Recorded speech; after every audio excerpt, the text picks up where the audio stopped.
西莲总算是上线了。作为记忆战舰的最后一块拼图，那么它值得抽吗？要怎么抽呢？抽到之后要怎么培养？观众朋友好，我是西哥。今天让我们一起来聊一聊新春铁道最新的限定5星西莲记忆属性冰命图的角色。定位上是属于辅助加上副 C。目前来说吧，绝大部分玩家对记忆命图的印象主要是这个命图的角色呢，在实战之中是会召唤特殊的小跟班的。但是实际来说吧，我的印象是记忆命图的角色普遍个人的输出能力都比较强，在实战之中彼此之间有相当强的协同能力。我之前不是给大家解释过吗？本毛美少女战舰的每一个成员都是随着配置的提高，他们是在左脚踏右脚的。其实很多玩家应该还不知道的啊，这一对在低配可能还长得像个人啊，高配就已经完全不像人了，可能没有这个概念啊。但我们可以简单的看一下，你们可以看到现在这个画面，长夜夜拿着水母一砸就是3000万，对不对？蛱蝶呢则是自己战绩 A 一下，那条龙再喷一下就6000万了。西莲的小胖马也是闷头一撞就2000多万。这一对在现阶段啊，唯独体保这个追加攻击打过去100多万啊，对5个敌人100多万还是显得十分的可爱的啊。终于有一个长得像人的角色了，没有错啊，6+5的体保明明不算弱，已经很努力了，奈何剩下3位记忆命图的 bro 不太当人啊。但是今天记忆战舰将会变成完全体，从今天开始，你们将会看到数值更加疯狂的记忆战舰，队伍里面的角色一动就可能蹦出个9位数出来。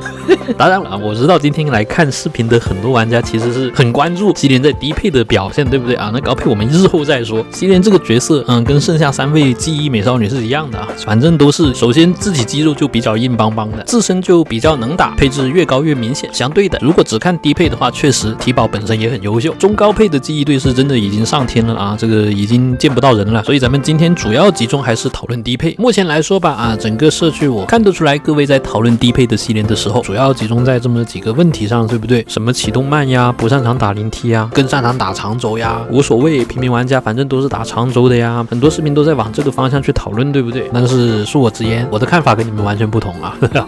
没事的，看完整个视频你们就懂了。跟着我来提高一下游戏理解，不要急啊 baby。 我简单说一个总结吧，西莲在不同队伍它所呈现出来的那个画像是完全不同的，大家还是要避免被带偏被误导了。关于记忆战舰，现在随着最后一块拼图的加入，本毛美少女战舰全方位实力肯定是更上一层楼了。这支队伍在不同的造价提升幅度是不一样的啊，低金也还可以，但是领先幅度没有中高金这么多。我个人是十分赞同这种策略的，毕竟在我看来，绝大部分玩家接触的都是灵命的角色嘛，所以我会希望灵命的环境有更多的丰富和多样性。记忆战舰在灵命就遥遥领先的话，在我看来是不合适的啊。在低配和中低配留点讨论空间，在我看来很好啊。OK， 接下来让我们从数值开始轮上来，首当其冲，关于灵心魂的西莲，在具体的展开聊之前，我们还是先看看数值，先给大家一个更加直观的印象。在这里，我们先控制一下变量，0+1的记忆大队，混沌记忆的第12间上半。首先队伍里面的是体保，大家可以看到0+1的蛱蝶，此时在队伍里面一条龙直接自爆，在对单的情况之下，面对4层甲的盗火，打出了110万的总伤害，这个力道是相当不错的啊。0+1的蛱蝶对单居然能够打出上100万的伤害。然后我们替换掉体保，换上0+0的西莲，在同等的条件下，蛱蝶的死龙发动攻击自爆，最后打出来什么样的伤害呢？对单轰出了将近190万的伤害啊！哇塞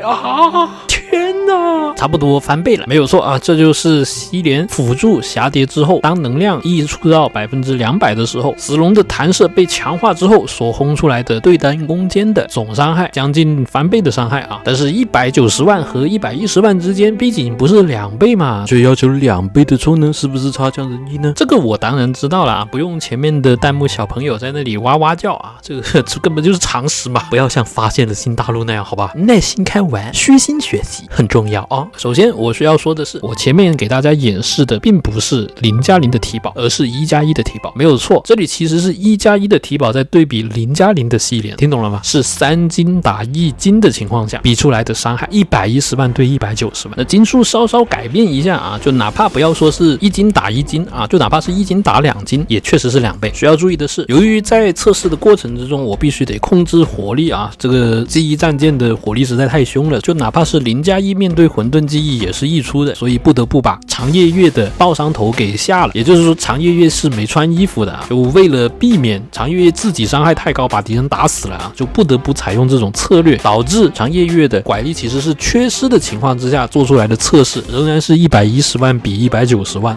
长夜月穿个衣服就轻松过200了。事实上，你还别忘了，前面我也解释了记忆命图的特点，它就是角色普遍自身自己就比较能打的。大家可以看一下0+1的记忆战舰相互之间互拐的情况之下，西连一发轰过去，他自己打出了多少的伤害呢？打出了556782的伤害。然后是在对单的情况之下，由于西连拥有一定的弹射补偿，我们可以看到对单仍然可以打出将近40万的伤害。大家也别忘了实战之中西连自己的伤害，并且伤害方式可以是弹射，你是不能单纯的看蛱蝶的死容能产生什么样的大数字。记忆队的特点就是彼此之间都比较能打体保虽然也能打，但是体保是特别偏对群，体保远比西连更需要场上站的足够多的敌人。怎么样呢？在实际的看完实战的数字之后，大家觉得对西连的数值感到满意吗？觉得满意的扣个1，觉得差强人意，灵命只能算还好的扣个2，觉得不满意，泛用性不好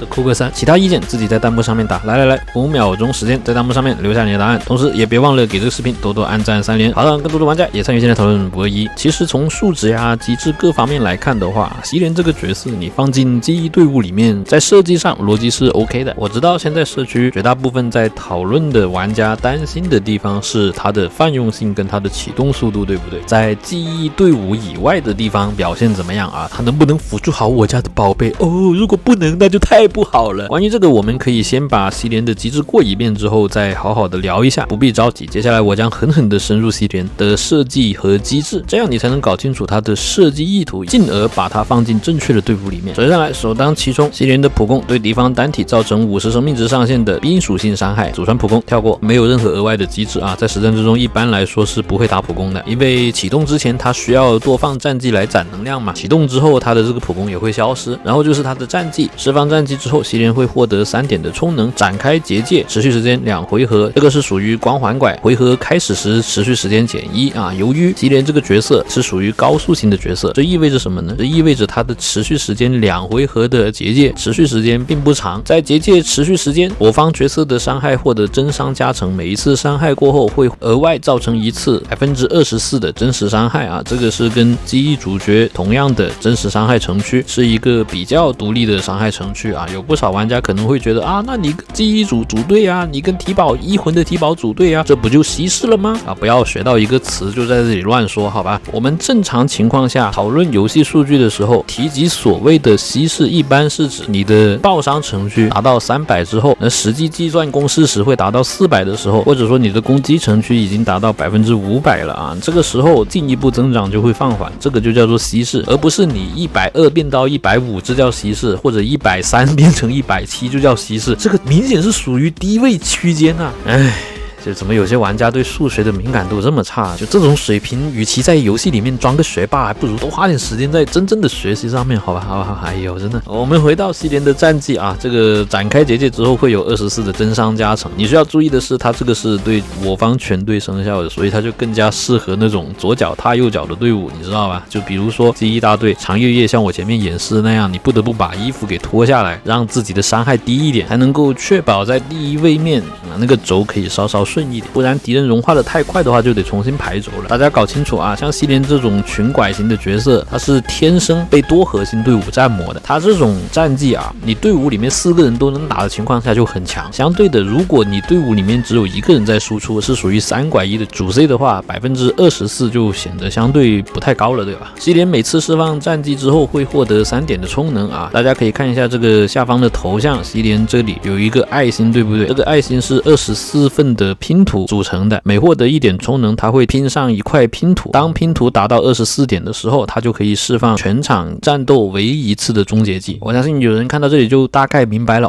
难怪大家都吐槽它启动慢，那不是要放8次的战绩才能够凑齐24点的能量怎么又是8又是24的？你果然是在致敬 Kobe Bryant 是吧？当然也不至于启动的这么的慢了。接下来我们看看它的额外能力当我方队伍中存在1、2、3名西连以外的黄金翼角色，或者的记忆命图角色时，西莲在战斗开始时直接获得2、3或者6点的充能啊，这一点大家就看明白了吧？他这个天赋要吃满，是队伍里面需要有4个记忆命图的角色的，包括他自己嘛，或者说黄金翼也可以啊。其实你看到这里大概就应该明白了，西莲这个角色他就是记忆大队的成员嘛，你最好确保队伍里面有3个记忆命图的角色啊。当然他这里又额外给你增加了黄金翼身份作为补充嘛啊，相信我，这个黄金翼真的就是补充了，它实际上整个角色设计上就是记忆命图的模板的，但是额外有黄金翼作为补充，那肯定也是更好的。我就打比方说提宝呀、塞菲尔呀这些角色本身有一定的泛用性，对不对？再加上盾丹由于全服玩家都拥有嘛，作为生存位置，然后记忆主角也是被算作是黄金翼的，那这样的话，你队伍里面想要凑到3个人导是非常容易了。也许有不少玩家会觉得这个额外能力吃满是不是有点难？但是说实话，这就算有点难，它惩罚也不是很多。你是吃到第2层还是第3层，它只是差了3点的充能，也就是西莲多放1次战绩、多行动1次的问题罢了啊。这个对打灵梯确实比较的致命啊。但是凹灵梯的玩家在总体玩家之中有没有占1%啊？我在想，估计是没有的吧。所以在我看来，这个额外能力吃不吃满倒不是重点啊，关键是它的天赋。在战斗开始或者每当西莲行动之后，它会给我方任意目标加上一个名字为未来的 buff， 当持有未来的我方目标行动的时候会消耗掉 buff， 为西莲获得1点的充能，且当西莲在场时，我方目标全体造成的伤害提升 20%。 buff 我们先抛开不说啊，重点是这个未来的 buff， 看到没有？这就是为什么西莲这个角色有一点像是长夜月，它实际上设计上是非常偏记忆大队的模组的。它这个天赋意思就是告诉你，你队伍里面可以活动的单位越多，西莲充能就越快。你比如说在记忆大队里面有很多小跟班，什么天马呀、水母呀、龙呀，每个人动一下，西莲的充能就嘎嘎往上冲了。这就是为什么在记忆队里面，西莲是永远不存在所谓的启动问题的，就哪怕把它丢到相对短轴的混沌灵梯的标准之下，它也是完全能启动的，甚至有一点溢出，因为队伍里面活动的人实在太多了。但是相反，即使是黄金翼啊，虽然西莲身上有黄金翼的设计补充，但是你可以看一下，它是我方单位活动之后要消耗掉这个未来的。什么意思呢？就是你提宝不停的蹦追加攻击，它在西莲的移动以内是只能充1点的充能的。这就是为什么我刚才说，其实西莲的额外能力上的那几点充能还好啦，重点并不是在那里。因为即使你是黄金翼，你如果队伍里面能召唤小弟的人太少的话，西莲的暖机时间同样会变长。重点还是你场上的单位要足够的多。所以到这里你也许就看明白了西莲的总体设计了，这一切都指向了一个方向，没错啊，就是记忆战舰啊。当然咱们也别忘了，阿格莱亚是记忆命图的，而且又是高速多动嘛，再加上记忆主角也是记忆命图的。虽然我们讨论起记忆战舰的时候倾向把这2个角色给直接忘记了，对吧？脑海里面浮现出来的都是粉色的、紫色的，整整齐齐的，但是事实上游戏里面记忆命图的角色不止这4个了，实际上还是能够组合出不少非蛱蝶队伍的，但是西莲的启动又不会有特别大的问题的组合的。大家结合前面我们探讨的西莲的启动模式以及自己的 box， 可以去尝试自己思考各种组合。我们还是先回到西莲设计本身的分析吧，不然讲不完了啊。在充满能量之后，西莲释放大招，你需要注意的是，常态西莲的终结技一场战斗是只能释放1次的，释放之后剩下的3个队友会马上激活终结技，没有错啊，直接激活终结技，能量直接填满。这个机制肯定是太阴霸了啊，所以全场战斗只能用1次。要是这个可以每一次放终结技都能激活剩下队友的终结技的话，这个确实西莲这个角色就超级超模了啊，很可惜他这个特效是全场只能放1次的。随后西莲会指定队伍里面3个队友的其中一个赋予他特定的 buff， 如果是黄金翼的话，大家可以看到啊，这个一连串的牌每个角色 buff 都不同。给蛱蝶，蛱蝶的终结技就会变成可以溢出；给白鳄，白鳄就会变成大招可以永续状态；给阿格莱亚呀、纳克夏呀、海瑟因呀、万迪这些角色则是一次性的超高词条特效。我就举个例子啊，阿格莱亚啊，单次生效对阿格莱亚释放时，阿格莱亚获得 buff 是1降1零，天赋的速度提高，效果层数立即叠加至上限，且阿格莱亚获1降攻击之后立即回复70点的能量啊，这个还是个充能拐。然后下一句就精彩了，阿格莱亚与1降造成的伤害提高 72%， 并且无视 36% 的防御，持续至阿格莱亚退出至高之姿状态，72的增伤加36的减防啊，这个词条肯定是不少的。具体我就不展开了啊，你们实在想看的话可以自己去找念技能的视频。银河系最懂的男人肯定是不玩那一套的，我们直接看重点啊。关键是在于，如果选中的目标并不是黄金翼的话，那么只会使其造成的伤害提高 40%， 持续时间2回合。该效果果对翼灵也生效，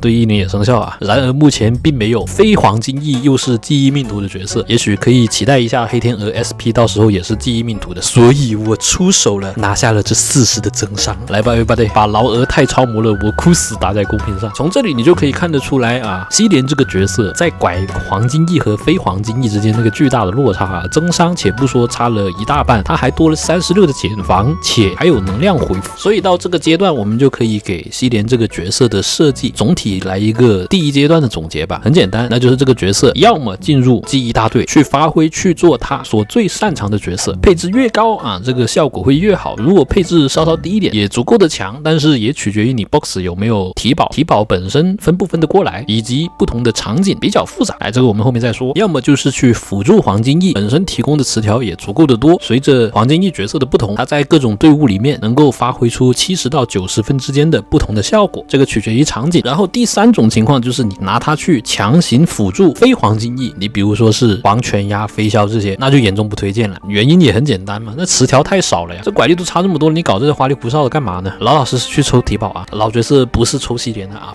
我知道啦，肯定有一些观众还是比较倔强的。那董哥，我是真的很喜欢西莲的，我不能抽个2命来辅助我的黄泉宝贝吗？抽到2魂启动就还 OK 了呀。这个你如果是纯擦屁理由这样去抽各种不同的角色硬凑在一起，我也不妨碍你去抽啊。但是强度的角度来说，这样去玩肯定投入产出比不太效率的。脱离游戏设计的组队，往往是很考验超能力的啊。这个各自看好自己的钱包吧。在释放完第一次终结技之后，西莲就会召唤翼灵，召唤另外一个自己，悄悄躲在背后，变成了女神，变成了马多嘎。在此状态之下，战绩的结界变成无限生效，且西莲与翼灵的暴击率提升50%，所以西莲这个角色是100%穿爆伤衣服的啊，大家要注意不要去穿暴击的，它实战中有非常高额的暴击率补充。随后再释放终结技，就是重复的给角色加 buff 或者释放一次对群加弹射的攻击了。在新的状态之下，西莲的普攻也会变成强化普攻，每次普攻可以获得3点充能。你需要注意的是，在第一次开出终结技之前，西莲是10分消耗战绩点的一个角色啊，因为他要一直E来给自己增加充能嘛，这对很多队伍而言是相当大的负担，同时也是为什么星魂2的12点充能补充对一般队伍而言是太过于重要的。在变身之后，西莲的普攻变成对群的普攻，但是也有一定的对单补偿，对敌方的单体是造成60的冰属性生命值上限的伤害，然后对剩余敌人造成30生命值倍率。在这里你需要注意的是，霞蝶这个角色在终结技释放之前，虽然普攻是照样残点的，但是释放之后的强化普攻就无法恢复战绩点了。再加上他在战斗的前期是需要多释放战绩来回复充能的，所以一切的设计迹象都表明了这个角色它实际上就是超高度的契合霞蝶了。因为霞蝶队伍是不需要战绩点的，甚至那个战绩点是有点溢出的，并且在这个基础之上，变身后的西莲每从一个除了自身之外的不同队友身上获得充能，释放翼灵的射箭的时候，可以对敌方单体造成一次额外的60倍率的弹射攻击。这就是为什么我前面给大家演示过，他对群跟对单对队伍的伤害贡献是十分稳定，全面性更高，相对的提保就几乎可以说是全面的偏向对群了。这一点差别非常的重要，因为我说白了，粉毛大队伤害缺的主要是对单攻坚，不管是长夜月还是风景，在攻击模式上都是十分的偏对群的，而西莲是来补全这一块短板的。接下来让我们直接进入实战，来进一步分析西莲这个角色吧。首先大家可以看到，在第一位面，西莲在记忆队伍是丝毫不存在启动的问题的，甚至是充能早就好了，单纯的是把大招捏在手上罢了。我说白了，西莲这个角色在模型设计上，它就是往着这个方向设计的，这就是为什么我一再强调大家要把正确的角色放在正确的队伍里面。大家可以看到，其实西莲甚至充能是有一点溢出的，在第一位面甚至完全可以摊一记普攻啊，但是意义并不大，因为它开大之后，这个队伍肯定是点都花不出去的。接下来 Showtime 展现西莲射击特色的时刻，在第二位面，我们把长月夜跟霞蝶的大招甩出去，然后西莲开启终结技，你们可以看得出来吧，在记忆大队里面，西莲的终结技别说启动问题了，甚至是捏着放的，让人怀疑本质上老实说，甚至有可能是照着混沌记忆首回合150行动值设计的，就是那种留有余地啊，略有一点溢出又刚刚好的感觉。西莲在释放终结技之后，全队瞬间回满能量，在这里第一个误区就产生了，有不少玩家觉得霞蝶在吃了西莲的拐之后，即使200充能，它的对单攻坚伤害也不过是1+1的提保2倍左右，那我上1+1的提保，死龙有大就放，你放1条的时间，我都放2条了呀，这种理解对吗？显然是错的，因为这种说法首先就忽略了西莲的终结技是可以给霞蝶充100的能量的，它是给霞蝶白送了100的能量，你不能够完全忽略这一点。哎，这样说就对了吗？答案还是错的，因为西莲它不仅仅是给霞蝶充能的，它还给长夜月以及风景都充能了，它给所有队友都充能了呀。在记忆战舰里面，你给队友充能本质上也是在等于给霞蝶充能。大家可以看到全队大招甩出去之后，看到没有？此时霞蝶的充能是多少？整支队伍还在走顶的时候，霞蝶充能已经达到160了。盗火行者还没有行动啊，灵动还呆呆的站在原地。第2条龙已经充满了，而且是200能量的。霞蝶已经甩出2条龙了，一条100的龙，一条200的龙，看到没有？这个瞬间爆发力，盗火行者直接灵动进入第2状态。大家在实战的时候排轴的时候要多多注意长夜月的水母的位置啊，尽量抢在水母之前把死龙给甩出去，这样能够嫖到更多的充能。你回看这个素材的实战，你会发现我是时不时的让死龙强行插在水母的前面的。接下来我们等盗火行者召唤小弟啊，由于记忆战舰的对群能力像我前面说的那样是十分的拔群的，所以不管是单纯的面对纯对单的 BOSS 像是萨姆那样，还是说面对像是盗火行者那样会召唤小弟的 BOSS， 实际上想要把小兵们全部清理掉，让他场上孤零零的只剩下一个人也完全不难。哎，不对啊，这个盗火行者是120吧，这也太刀了。然后最后大家可以看到，在第2位面霞蝶轻松的就把第2条200充能的龙给斩出来的同时，风景甚至还溢出了一个大招的能量回复啊！我只能说粉毛大队的充能实在是确实也很快啊！这一队充能你配置越高，它是充得越快的。在这里西莲大招也刚好了，我们也直接放掉，展现一下西莲自身的弹射伤害。作为一个灵命的副 C， 这个水平其实还真的挺不错了。大家记住，在收尾的时候大招最好稍稍攒一下弹射，以便在收尾局上面可以打出最高的伤害。我们这里主要是讲究嘛，但是实际上也是稍稍攒了一点。最后的最后，霞蝶完全体的红眼黑龙压轴闪亮登场啊！我们这里稍稍把速度调快一点了，不然这个家伙喷的挺墨迹的。你看他弹射之前右上角的大数字好像都比较低啊，但是弹射一出来一点都不装了，直接对单轰出了将近250万的伤害，火力超额溢出，直接一波把黑2顺利带走。0+1的霞蝶这个对单大数字看起来确实是蛮恐怖的啊！就0+1就这种火力啊，那恐怕后面混沌记忆的 BOSS 就哪怕是单体啊，没有1000万的血量的话，都很难让霞蝶大人尽兴。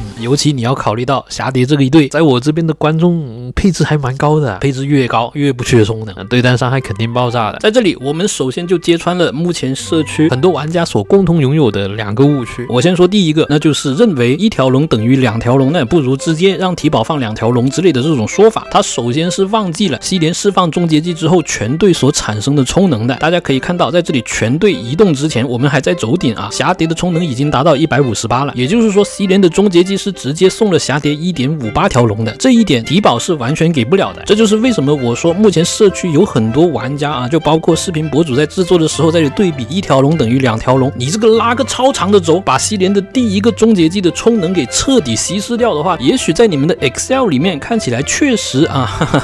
勉强说得过去，但是但凡你去摸个5分钟的灵梯，你都会注意到这一点才对的呀。西莲是有送龙的，而且如果你排轴正确的话，它送的是更多的，而这条龙它实际上是在短轴的情况之下跟体保在对单攻坚的情况之下拉开差距的本质点，实际上是反倒它轴越短，西莲的这一个额外的爆发能力排轴的潜力越高。其次就是也有很多人他搞错了，你体保真的能放出第2条龙吗？这样说吧，如果在这个回合快结束的时候，你霞蝶放了第1条死龙，然后第2条龙它在最后一个行动格子里面充能是 90%， 怎么办？我问你怎么办？就变成了到不了的彼岸嘛。我想很多霞蝶玩家真正有实战经验的肯定有过这样的回忆，对不对？哎呀，霞蝶就剩下10%充能了，这个回合快结束了，等一下回合数又加1了，可恶啊！是不是嘛？真实不真实嘛？当霞蝶的充能停在90%的时候，你体保能放出第2条龙吗？你就老老实实去下一个回合了嘛。这么简单道理，你们又在这里拉长轴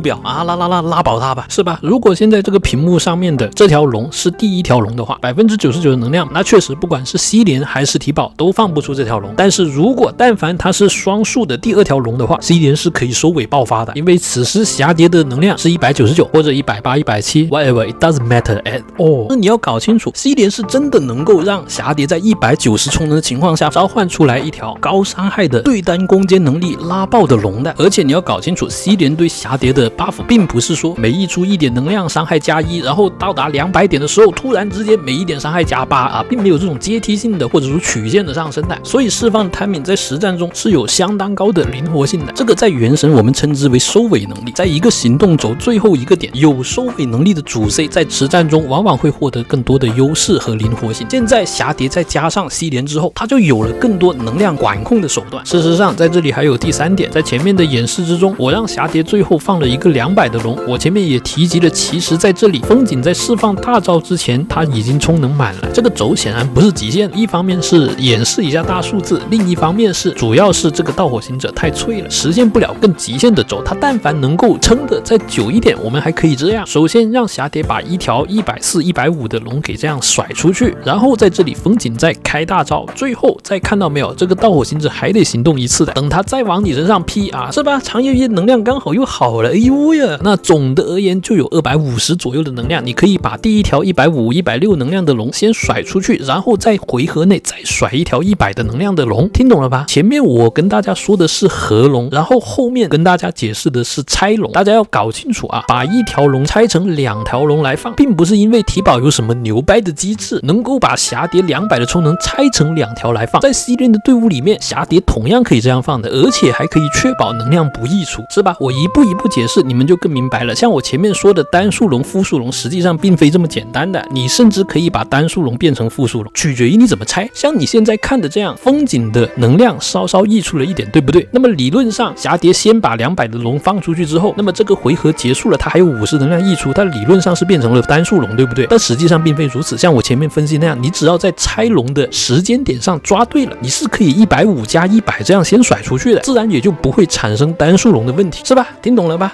我希望我没说的太复杂啊，这个应该是挺好懂的。我希望社区所有在研究长轴的玩家也能够坐下来静下心来，认真的玩一下游戏，去体验一下有些角色它的特殊机制在实战之中可能产生的影响力实际上是比 Excel 上拉出来的无限长轴是要丰富的多的，也没有这么单调不愧是我把云玩家3个字说的这么高情商，来吧，把东哥亚萨西打在公屏上。事实上，我相信观察能力好、实战经验也比较丰富的玩家，肯定平时日常就注意到了这么一个现象，对不对？霞蝶95的充能刚好轮到风景行动了，这个战绩放还是不放？放了会溢出好多的能量，可恶！但是又不得不放，就明明只差一点就我甚至实战中还见到过霞蝶充能达到99%的情况下，刚好轮到风景行动了这个像这种情况之下，你队伍里面的是体宝的话，你就只能够捏着鼻子放战绩了，充能溢出很多你也是没办法的。而西联相对的，它是等于把霞蝶改造成了一个100能量，然后在50能量的时候就可以释放终结技的角色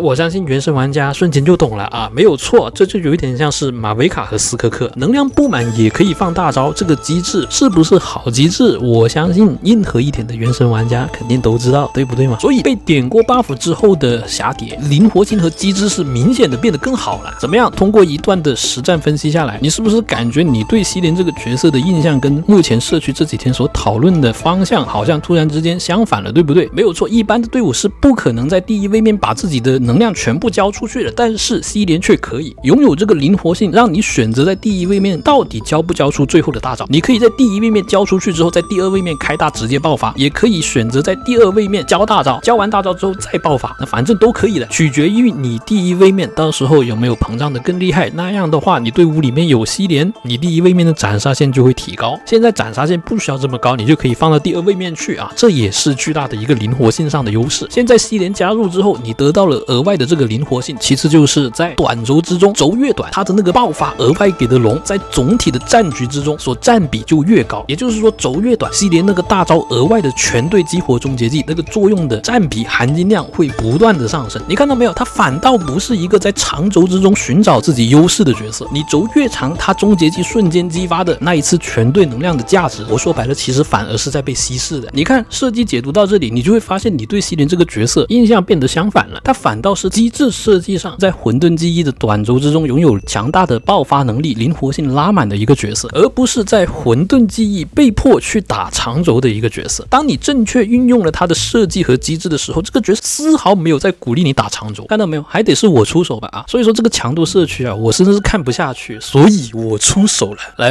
不说了，把公屏打在太懂了上。你别看我平时随便水一水，给大家开饭，真正的28厘米的好男人平时是不会这么张扬的我是说我手掌的长度我当然知道，可能还是有不少玩家会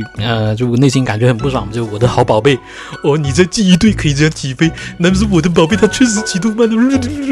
对我觉得可能一方面也是因为西联的这种机制这话不太舍得做成通关。确实这个也正如我之前说的其实在西联登场之前，霞蝶的记忆大大队已经是竞速基因拉满的啊，这个真的这一队什么都有了，但是他们只愿意在粉毛家族内部共享。抽恶魂确实也是一种解决的途径啦，但是抽恶魂并不能够让记忆队伍和其他队伍之间的差距变得接近，反而是在扩大差距的，你知道吧？当其他队伍拥有恶魂的西连看似解决了启动的问题的时候，蛱蝶的记忆大队拥有了恶魂的西连，他们是直接螺旋升天了，你就见不到他们了，这个就比较难崩啊，只能说粉毛家族必须得粉毛才能加入，这就是为什么我说你要把正确的角色放在正确的队伍啊。如果西连进入你的宝贝的队伍提升不大，被迫去打长轴启动慢的话，那你就去抽隔壁的体保，抽狠狠的抽啊，甚至可以抽到满命，伤害就嘎嘎高了。星铁这个游戏它难度我说白了其实挺低的，抽正确的角色然后放进正确的队伍其实才是重中之重了啊。但是这个只不过是强度党思维啦，强度党思维就是总是要往着最强的方向前进的。像我之前说的长月夜跟蛱蝶看似可以拆开用，那顶多也不过是权宜之计。你比如说王琦需要3队的时候可以捏着鼻子分开一下，你就像前阵子社区不是在吵啊长月夜主 C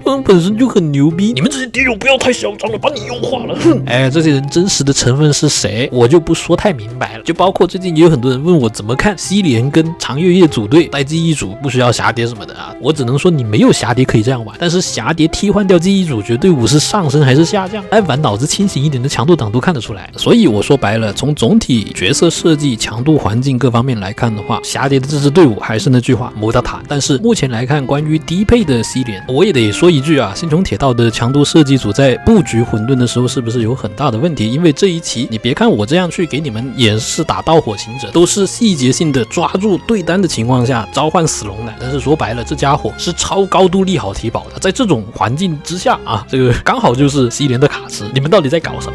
么呀？盗火行者这家伙你是很容易抓到他场上有5个目标的时候让一魂的体保那个伤害逆天的裂开的，就我自己随便摸了几盘轴也能够切身的感受到，对于体保来说盗火行者实在太好欺负了。不是说低配西连弱啊，但是现在这个环境真的太利好了，一魂的体保你给他完美环境他肯定升天的呀，你不废话。就包括这一次天通的泰坦嘛，一向仲裁那个这个我就搞不懂你为什么把体保擅长的环境啊，那体保刚好也在复刻啊，行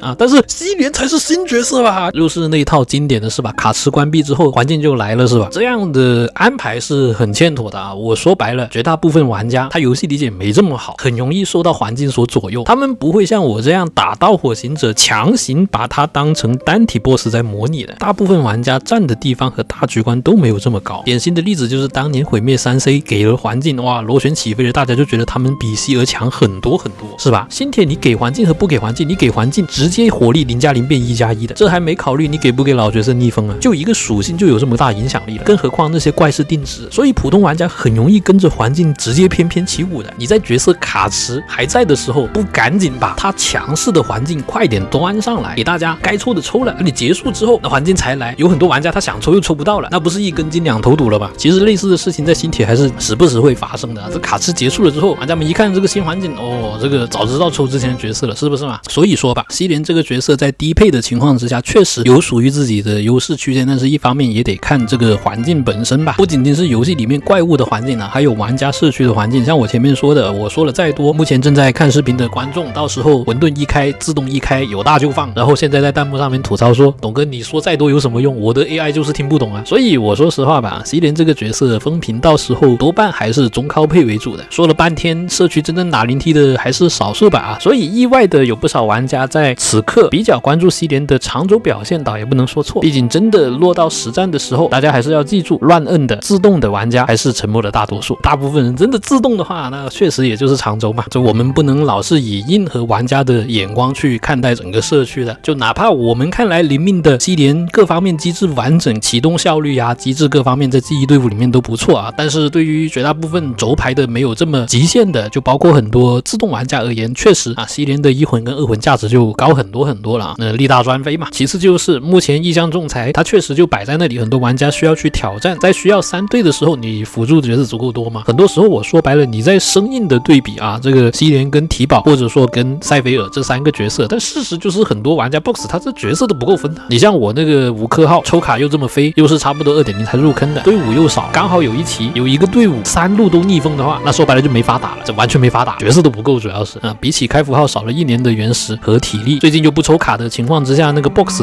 真的就显得比较贫穷，所以这个事情很多时候也没有这么的绝对的，大家去看待不同的问题的时候，也要学会多方面的去看。关于西莲这个角色，他能说的地方太多了啊，但是我们今天这个视频已经30分钟了，还是控制一下篇幅啊。如果这个视频点赞过万的话，我们再追加一个视频，再一起聊一聊西莲在其他队伍的具体表现。我的其他黄金一宝贝又怎么样呢？更加进一步的狠狠深入西莲，感兴趣的记得多多3连，好让更多的玩家也能看到参与进来我们的讨论。保持关注 ，Stay tuned，一键3连门道，后续还去更有含金量的游戏资讯。